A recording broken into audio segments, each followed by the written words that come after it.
Hi Winederlusters! This is the last episode for Series 8. Each series, I like to speak to somebody who loves their wine but isn't in the wine industry. And today I've got a treat for you. I'm speaking with Decluttering and Organisation Coach, Lauren Winzar. Welcome to the Winederlust podcast. My name's Jeanene and I run a wine events business in Canberra.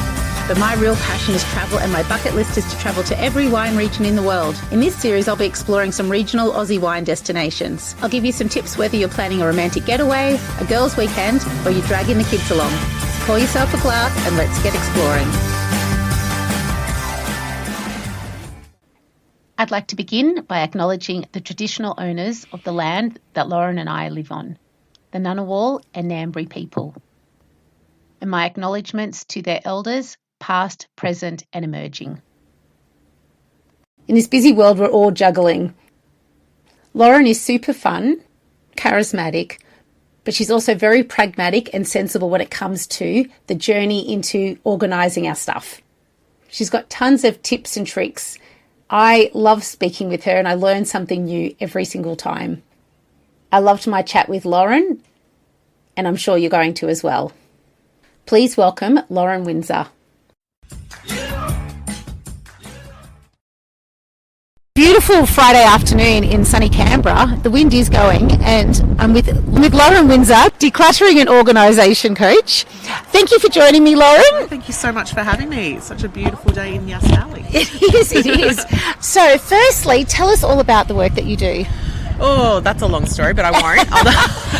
Well, the services you provide, because I've heard you speak and I really love all the wisdom that you bring to decluttering. It's not for everybody. Mm-hmm. And one thing in particular, because I think we all know somebody in our life that we think that your services would be great for, but doesn't mean that it's the right time for them. And I found that very insightful hearing you talk about that. Yeah, I think a lot of people do approach me and say, I think my mum needs your help, or my sister-in-law. It's often somebody else that they come to says they need help. If that individual hasn't recognised that they need help yet, then they probably aren't ready for it. So it doesn't mean that I couldn't help them. It just means that whatever I do or whatever you do is not necessarily going to stick, and it may actually make the problem worse. So we see a lot on TV and social media and stuff where we have these big before and afters. Yes. So you see like a disaster house that suddenly becomes like a perfect display home. And I see those kind of things and think, oh my goodness, that person is going to go back to the way they were like 6 months later. We used to see that kind of thing with diets on like The Biggest Loser, that sort of thing. That's so true.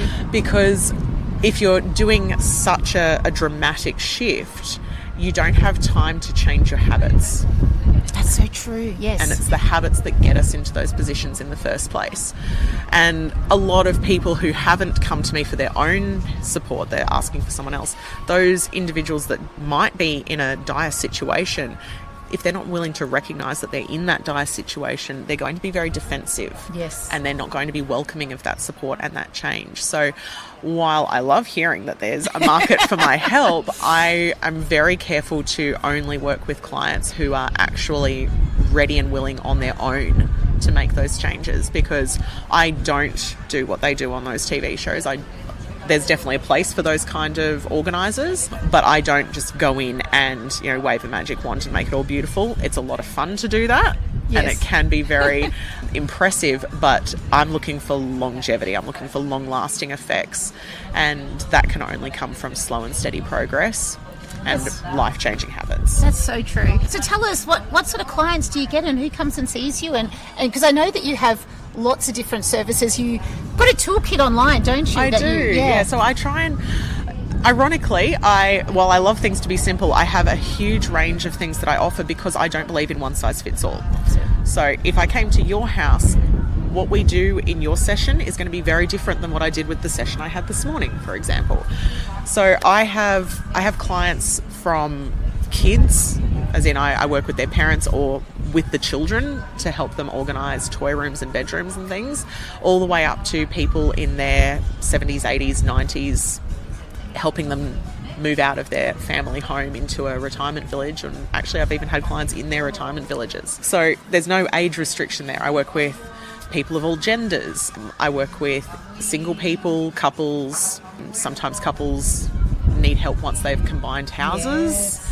Or combined families. I work with families. I have clients who are intergenerational households. And usually, bottom line is just somebody in that household has just run out of energy to try and get things sorted on their own. If there's more than one person in the house, it's often communication issues about what one person needs versus the other. And yeah, there's really no one kind of client for me. I really loved how you just said that you work with kids and their parents. So that's really great that you involve the children in the process. Yeah, I think that's really important to involve kids. It's easier to just go in and tidy up for them. It's easier to throw things out when they're not looking, or as the memes say, smuggling broken crayons like a drug lord. But that's not going to help them learn how to manage their own things later on. And worst case scenario, it can actually be very, very damaging and can trigger hoarding disorders. So children who have had all of their things taken away or even been threatened, I'm guilty myself. Once upon a time, I would have said, I'm getting a black rubbish bag and I'm going to throw all of this in and you'll never see it again. Because in the moment, we feel like that's the only answer. Kids who have had those experiences, sometimes that becomes a traumatic experience and it can trigger lifelong hoarding disorder. That's so interesting. Yeah. This made me think about the two people I know that are older, that have a lot of stuff, perhaps grew up in families where they didn't have much stuff. Often. Either things were taken away, whether intentionally or by some unknown force like a fire or having to evacuate an area for political reasons. We see a lot of trauma that leads to clutter issues. We see trauma that leads to the reverse even, so not being able to hold on to anything, being unwilling to hold on to things. So it's really, really interesting that once you get into it, it's not just about making your space tidy, it's about really digging deep and learning about yourself. So, very psychological and emotional. There's a lot of psych in there, Wow, that's so interesting. So tell us, if you send out an email and you've got lots of tips on that all the time, so how can people get in touch with you? And because you can work with people all over the country, I can, yeah. So if you don't need physical help, as in you can still move things about yourself, I also do Zoom calls and Zoom sessions. But if you're very much a DIY kind of person and you don't think you need the coaching, just some tools, I have a toolkit. And all of these a subscription, isn't it? It is. It's a. I think at the moment it's $9 a month. It will probably go up in the new year, but at the moment $9 a month. So join now. It's basically any time I've had a client that says, I just need a particular checklist or a plan for this or a strategy for this. I'm like, right, well, I'll create that for you and I'll make a generic version and I'll throw it in the toolkit. So we have basic things like a calendar or a meal planner or a daily checklist, that kind of thing. But I've also got some of my courses from yesteryear. So my favourite there is just going back to your question about kids, is combating toy clutter, which is teaching parents how to help their kids to deal with their toy clutter. So that's usually $49 and it's part of the $9 a month toolkit, so you can dive in and access everything.